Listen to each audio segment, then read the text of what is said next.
Hi friends, this is Dr. Richard Ruling here on my breaking news channel. Breaking spelled B-R-A-K-I-N-G. Yes, we need to put the brakes on some things. And today I'm putting the brakes on evolution, okay? I'm offering you a half a dozen, 6 reasons why evolution doesn't work well. They're all against the idea. Number one, it all goes back to what they think some scientists say is a Big Bang theory. And the idea is that about 13 billion years ago, hello, how do we know what happened 16 billion years ago? They say that a dense, fiery ball with a big bang exploded and expanded out into the universe, and as it cooled down, it formed stars or planets. Well, number one fact in combustion is you need something that combustible that will burn. You need a kindling temperature, and you need oxygen. That's what we do when we put a match to maybe some splinters. The match gives the kindling temperature, gets those little splinters hot enough so that they can start burning, and those are combustible material, and there's oxygen in the air. But in outer space, where'd the oxygen come from? No, it's not there. It's probably cold in outer space. That's why they wear thick spacesuits. And where did this combustible material come from to begin with? How did we get a dense, fiery ball? All theory. Just suppose. It doesn't happen that way. And I have a second fact that goes against something happening over millions or billions of years. There is what is called, if you will Google it, Pleochroic halo.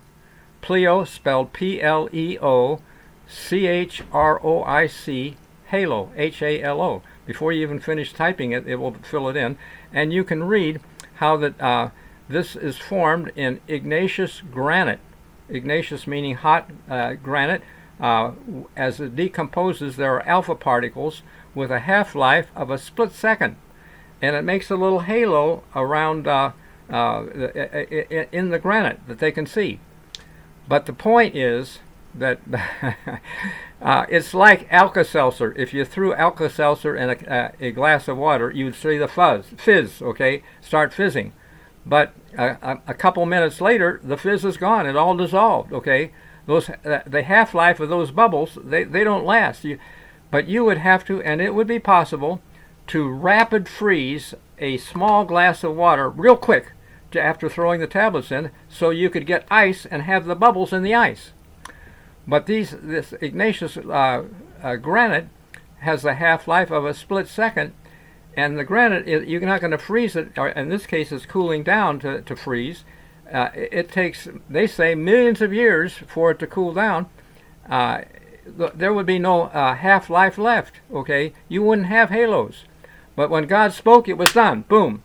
It was instantaneously that the rock caught these little halos in the mix, okay, of the granite.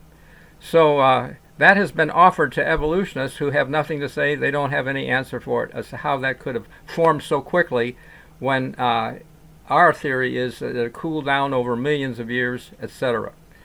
So that's just interesting insight. Now, both of these ideas have to do with just the beginning of the universe. The beginning of life is much more complex, okay? God formed man, put in him the breath of life, and man became a living soul. So even if you have all the components, you have a dead person, you can't give it life unless it's been very recent and the body's still warm, the heart is still warm, and so on.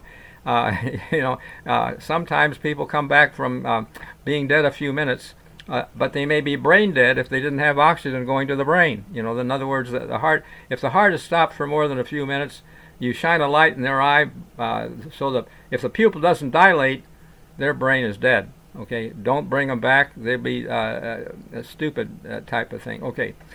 So, and I'm a physician. I've been there and done that type of thing in emergency room, etc. So, coming back to life now, we want to look at the fact that the scientific process, to be a scientist, you have a theory, you want to test the theory. You devise an experiment to prove it. Well, they've been trying to develop life in the test tube or in the laboratory for decades, and they don't have life.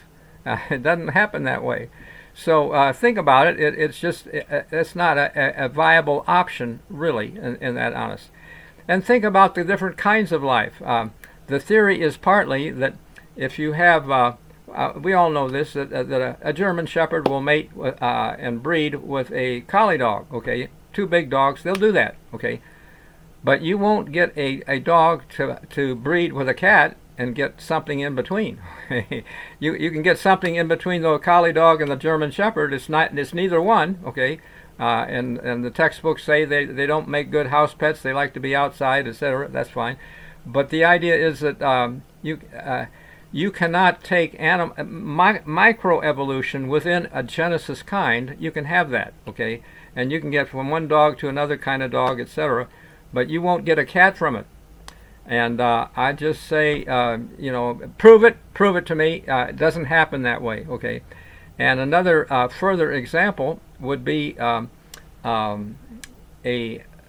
famous atheist from the last century, Anthony Flew, PhD, one of the best known aggressive atheists, wrote a book, There Is No God, until he came across and began to study the DNA molecule and the complexity. The words that I get from AI is amazing, incredulous, and so on. It's so impossible to think of a molecule that complex as evolving, of somehow atoms bumping into atoms. I was taught in college that atoms might bump into another atom and make a molecule, but molecules, if they have nitrogen in, can make an amino acid. An amino acid that has to make a protein, and a protein has to make a tissue, and a tissue has to make an organ. Just like the kidney, you have kidney cells, but you also have tubules that connect it. Come on, it begs 1,000 questions, or at least 100, that you can't answer if you don't believe in evolution. And evolutionists can answer it. Oh yes, they can get good ideas of how, except that it won't work.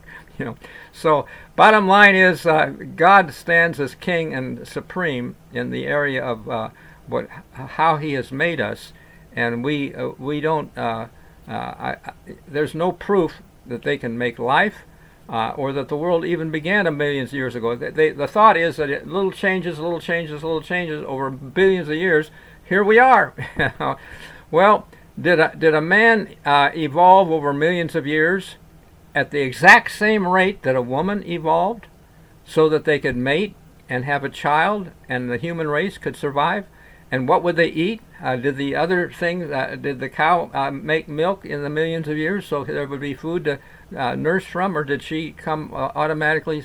This is insane, really, to believe that it could happen against the Bible, which has an excellent track record on evolution, and on prophecy.